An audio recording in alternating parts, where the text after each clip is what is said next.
Friends, I will show you here how to sit, how I sit in the postures, in yogic postures while I am meditating on mantra, Maha Mantra meditation, while I am doing Maha Mantra meditation.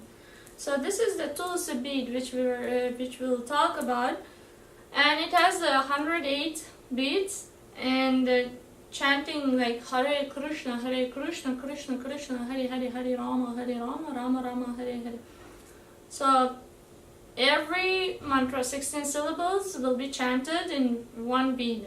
So you will have to chant 108 beads. So for me it takes 10 or 9 minutes. For some people who are very expert or their tongues are used to pronounce Sanskrit words, they can chant in 7 minutes.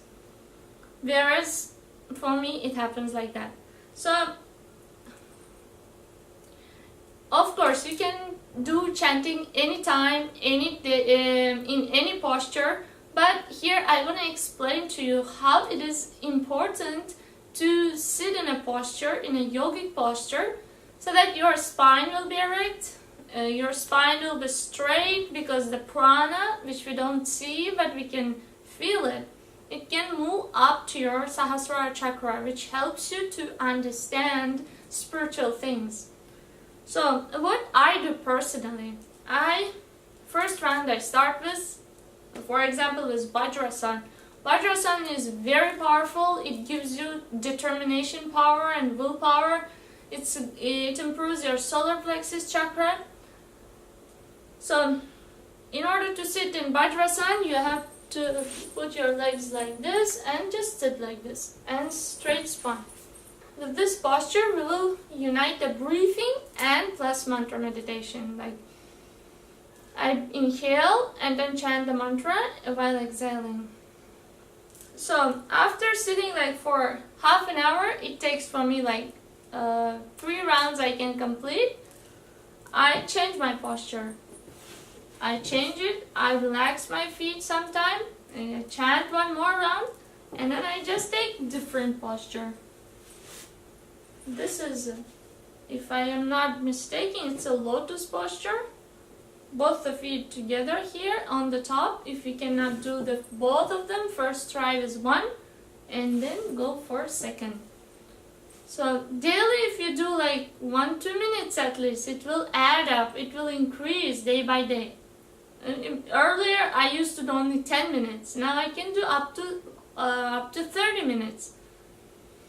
And it helps me to be alert, because when you're sitting in this posture, prana is moving up. It is not allowing you to sleep. And plus, after some time you will start feeling pain and you will be alert. That pain makes you alert. Actually, that pain is not so harmful because you are opening up blocked channels. When blocked channels are opening up, that time you feel pain. But don't overdo it. If you do it out of like, that's it, I cannot do, don't go up to that point. Just go unless when you can tolerate that pain.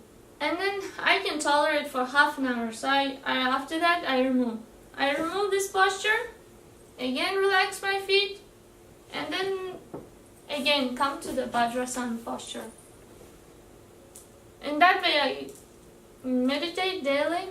And if I do meditation, mantra meditation while sitting, it is so better than what I do while walking or lying down when I'm sick.